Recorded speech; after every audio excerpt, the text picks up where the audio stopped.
Dicho esto, por supuesto, vamos a hablar de este tema, qué curso va a seguir, quién es la persona que en este momento dirimirá sobre esto, ¿no? Y para hacerlo está hoy con nosotros el doctor Adrián Simons, a quien le damos la bienvenida y le agradecemos por estar esta mañana con nosotros. Y doctor, gracias, bienvenido. Muchas gracias. Lo primero que quiero preguntarle luego de escuchar ayer al abogado del señor Fujimori es precisamente qué carácter tienen los documentos y las resoluciones de la Corte Interamericana de Derechos Humanos, porque él ha calificado esto como recomendaciones. ¿Son recomendaciones o son mandatos obligatorios? No, no son en lo absoluto recomendaciones, son resoluciones judiciales internacionales vinculantes, obligatorias para el Estado peruano.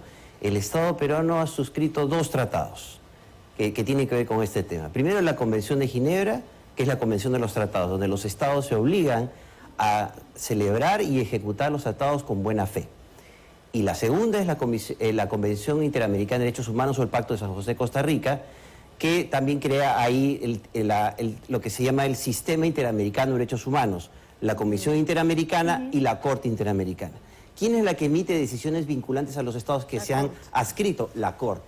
Y el Perú se ha adscrito a los mandatos de la Corte y mientras siga vigente a ese tratado, el Perú tiene que respetar las resoluciones de la Corte Interamericana. No son recomendaciones. Ahora, doctor, si nos permite, queremos que nos ayude a entender cuál fue el camino que siguió esto en la Corte, porque hay que recordarles a nuestros amigos televidentes que de hecho usted fue uno de los abogados designados por el Estado en su momento para sustentar la posición de nuestro país cuando los familiares de los fallecidos llevaron el tema del indulto a la Corte.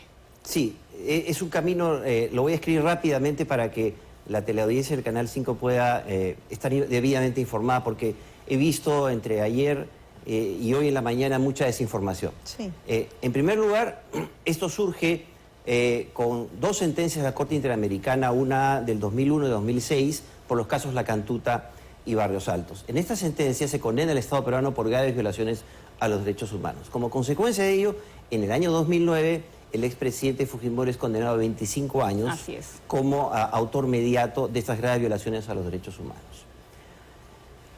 Damos el salto al 24 de diciembre del año 2017, donde el expresidente Pedro Pablo Kuczynski dicta la Resolución Suprema 281 y otorga el indulto por razones humanitarias, ¿no? Razones humanitarias quiere decir porque se acreditó ante una junta médica que el expresidente tenía serios problemas de salud.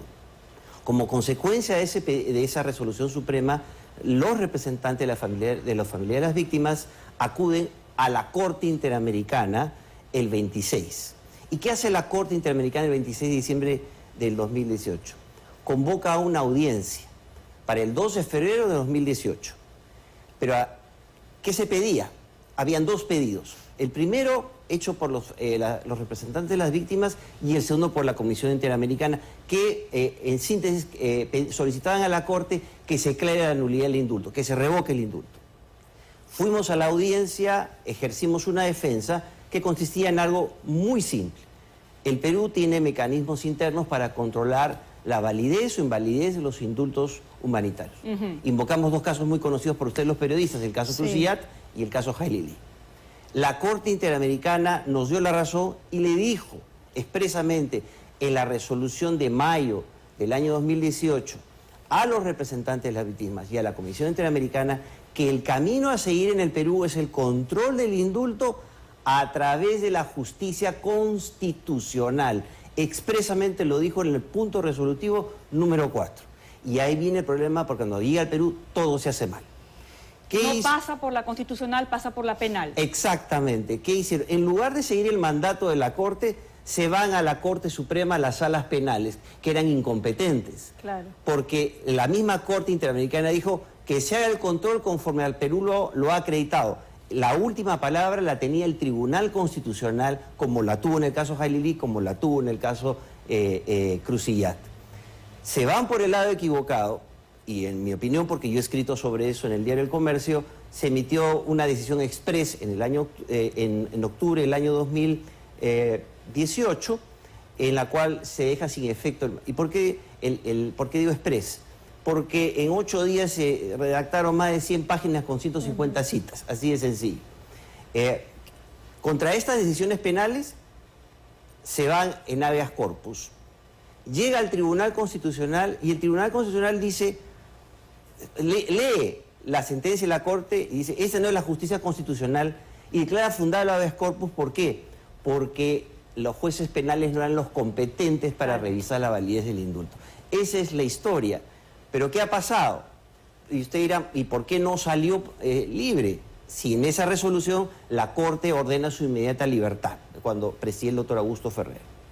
No salió libre porque en abril de 2022 la Corte Interamericana emite una resolución donde insta al Una Estado segunda peruano, resolución. exactamente, insta al Estado peruano para que se abstenga de continuar con el procedimiento de liberación, vamos a ponerlo así, del expresidente Fujimori. ¿Por qué? Porque no se habían cumplido con sus instrucciones de cómo debía llevarse a cabo el control del indulto. Que era constitucional. No solamente eso, sino habían fijado una serie de estándares que ni siquiera se discutieron y se debatieron. Entonces, ese es el meollo del problema. Y cuando el Tribunal Constitucional se pronuncia sobre los pedidos de aclaración, se escapa también nuevamente el problema. Uno de estos estándares, doctor, sí, usted me corregirá si no es así, ¿es el reconocimiento de la culpa y el pedido de perdón a las víctimas? Sí, Okay. sí. Hay se lo 4. pregunto porque, por ejemplo, he intentado escuchar opiniones de todos los lados. Lo importante aquí es ceñirnos a derecho y tener claro, básicamente, le guste o no a ambos lados, qué es lo que la Corte Interamericana de Derechos Humanos dice y qué efecto tiene, ¿no? Porque sorprende mucho, ¿no? Ya lo hemos aclarado aquí en los primeros minutos, que se tome como una mera recomendación y se pase por agua tibia lo que la propia Corte ha dicho, que me imagino, y esa es la pregunta, lo tendrá que tomar en cuenta el juez de Ica al momento de intentar discrecionalmente zanjar el tema. Por supuesto, aquí se llama, le agradezco la pregunta, aquí se llama control de convencionalidad. ¿Qué quiere decir? Que el juez peruano está obligado no solamente a ver la Constitución, sino a ver la Convención Interamericana de Derechos Humanos y las decisiones que emite la Corte Interamericana vinculadas a la Convención Interamericana. Esa es la primera regla que tiene que seguir el juez. Y la otra, verificar los estándares que si se han cumplido, que son aproximadamente 4. Si había una ponderación, ¿no? Es decir, entre la liberación y el derecho que dice la Corte que tienen las víctimas al acceso a la justicia, ¿no? Si ha habido un análisis de valoración entre el derecho a la salud, ¿no? Y ese derecho a la justicia, y si el tiempo que ha transcurrido por la pena, si se ha pagado la reparación civil, que y tampoco si ha habido, se ha pagado en este caso. Y cuál es la conducta, y ahí para su pregunta, la conducta del favorecido con relación a las víctimas. Esas es un poco las condiciones generales, estándares dicho básicas. esto, no tenemos ninguna condición. Nadie se ha pronunciado sobre eso, nadie competente, vamos a decirlo así, y esta papa caliente la debió haber asumido el Tribunal Constitucional y no trasladarla al juez de ejecución. Claro, porque en su momento, y tomando en cuenta estos antecedentes que usted nos explica, el tribunal sí tenía la facultad de decir que se ejecute la sentencia y ponerlo así claramente en su resolución, y no lo hizo. Exactamente. ¿Qué pasó, no? Cuando se emite la resolución de habeas corpus, ¿no? Y declara fundado el habeas corpus y ordena la liberación inmediata, sale la resolución de la Corte Interamericana y para todo. Vienen los pedidos de aclaración, y uno de los pedidos de aclaración es decirle, señores Tribunal Constitucional, ¿qué vamos a hacer con esta decisión de la Corte Interamericana? Y la Corte y el Tribunal Constitucional no entra a analizar y se queda en un formalismo sorprendente. Dice, bueno, esto no lo vamos a poder valorar porque es después de la sentencia. ¿Cómo no van a valorar una decisión de una Corte internacional? Tienen que valorarla, y en esa valoración ellos deben ratificar la orden de liberación o no ratificarla. Ese era su deber, en mi opinión. Son 16 puntos de esta resolución del TC, pero me parece que el 15 está enfocando lo que usted bien acaba de decir, ¿no? Intentamos explicarlo de la manera más sencilla para que quienes nos ven lo puedan entender, ¿no? Lo que dice es, se pretende más bien que este Tribunal Constitucional realice la valoración de una resolución emitida por la Corte Interamericana de Derechos Humanos con fecha posterior a la emisión de sentencia de autos, lo que desnaturaliza el instituto de la aclaración, por lo que esta resulta igualmente improcedente. ¿Primer error del TC? Sí, porque las Cortes Constitucionales están ajenas a estos formalismos o formulismos, ¿no? Lo que se tiene que analizar es la justicia constitucional, el fondo, qué es lo que está en debate, eliminar incertidumbres, porque nos ha dejado a todos los peruanos en incertidumbre. El Perú pretende ser un país serio, ¿no? Nuestra presidenta ha ido a decir que somos un país serio, respetamos los tratados y que vengan los inversionistas. Y lo que estamos diciendo ahora es que no cumplamos un tratado internacional sobre derechos humanos. Entonces, creo que tenemos que ser coherentes si queremos ser un país serio. En ese marco, ¿qué es lo que tendría que hacer el juez de Ica?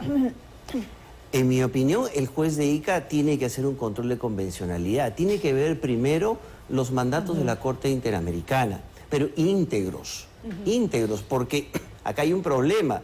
La justicia, les voy a contar qué pasó.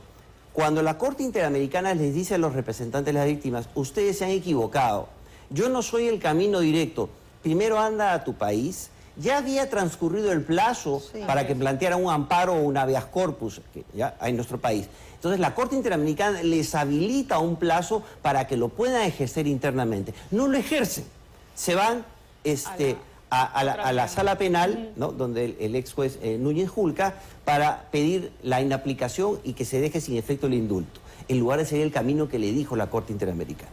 Lo que debería hacerse en este caso, yo lo puse en blanco y negro, otro artículo en el Diario del Comercio, lo que se debería hacer en este caso es respetar la decisión de la Corte y garantizar los derechos de ambas partes, del favorecido, pero también de las víctimas, y darles a las víctimas el juez de ejecución, el plazo que ha dado el tribunal, la Corte Interamericana, de 30 días, para que vayan a la justicia constitucional y sea la justicia constitucional la que verifique los 4 estándares que ha establecido la Corte. Entonces, hay un camino para que el señor Alberto Fujimori sea beneficiado con un indulto, pero respetando la decisión de la Corte. Condiciones. Exactamente. Y esas 4 condiciones no las va a revisar o no las debe revisar el juez penal, ¿no? Sino el juez constitucional. Porque en el caso Crucillat y Jailí, el Tribunal Constitucional dijo lo siguiente: el único competente para dejar sin efecto un indulto humanitario soy yo. Y ahí tiene que llegar la discusión. Ese es, en mi opinión, el tema. Bueno, dicho esto, aquí, desde esta tribuna, ya tiene una propuesta entonces incluso el juez de Ica, ¿no? Porque si estamos intentando respetar los fueros y las competencias, lo que toca es que el camino sea constitucional y no penal, ¿no? Entonces, podría bien el juez de Ica decir, de momento, lo que yo voy a hacer es que se cumpla este plazo de 30 días, corre en traslado al juez constitucional y empezar otro camino. Sí, lo que ocurre es lo siguiente, los procesos constitucionales están libres de formas, de formulismo. Lo que se busca es la justicia constitucional en el caso concreto.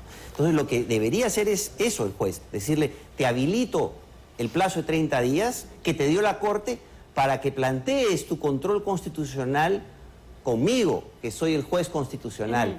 Y ahí, quien no esté de acuerdo, impugnará y llegará hasta el Tribunal Constitucional, que tendrá la única palabra. Y es bien importante esto. Nuevamente regresará al TC. Claro, y es bien importante eso. ¿Por qué? Porque la Corte Interamericana dijo, cuando acabe tu vía interna, es decir, el TC, recién puedes venir conmigo.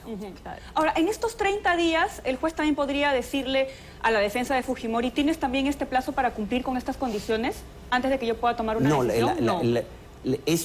Estas condiciones las tienen que debatir, ¿no? Y están sobre la base del propio expediente a que se presentó ante la Corte Interamericana. O sea, no es una lista de lavandería que tenga que estar haciendo en este momento. Todo está en el expediente de la Corte que se presentó ante la Corte Interamericana. Ahí está el cuadernillo de indulto, está la historia clínica, están las declaraciones de los médicos, de la Junta Médica. A lo que voy es que si en este momento sale un video del señor Alberto Fujimori diciendo, le pido perdón a los familiares de la Cantuta, de Barrios Altos, y aquí está todo el dinero de la reparación civil. Serán 2 elementos de los 4. ¿no? Pero eso no lo valoraría el juez. Sí, claro, Sí. claro que sí. Tienen que ser igual, 4 de 4 para que Sí, las condiciones... sí, son Ok. conjuntos. Sí, y aquí, doctor Simons, yo sí necesito una apreciación respecto del mal manejo de derecho, porque escuchar al presidente del Tribunal Constitucional decir que se ha dado luz verde a la ejecución de un indulto es básicamente desconocer todo esto que usted nos acaba de comentar. Sí, lamento decir que sí. Nuestras cortes constitucionales, existe en materia del derecho procesal constitucional lo que se llama el diálogo entre cortes. Sí. Los tribunales constitucionales se nutren de las cortes de derechos humanos.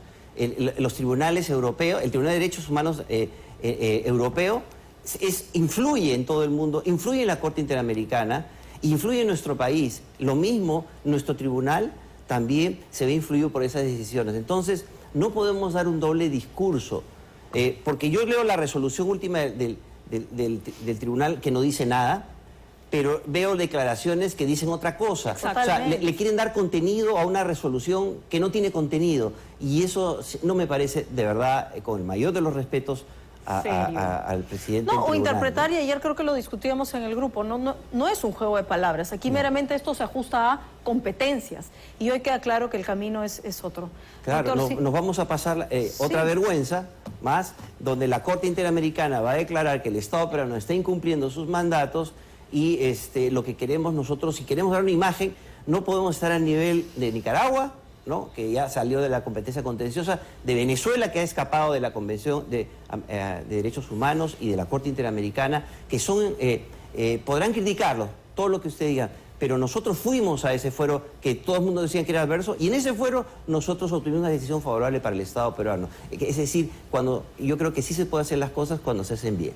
Perfecto, doctor. Muchísimas gracias por haber venido el día de hoy. Bastante clara la explicación, que era finalmente lo que se necesita, ¿no? Sí. Claridad, que no es la que finalmente el Tribunal Constitucional ha dado con esta resolución. Más bien nos ha metido en un enredo que ha hecho que todo el mundo termine confundido, ¿no? Los familiares de las víctimas, que por supuesto merecen todo el respeto, y también los familiares de Alberto Fujimori, que están a la expectativa de tenerlo en su casa mañana mismo, ¿no? Bueno, deberían levantar la ceja con el abogado que tienen, ¿no? Que desconoce cuál es el carácter vinculante de la Corte Interamericana de Derechos Humanos, no recomendativa, por así decirlo.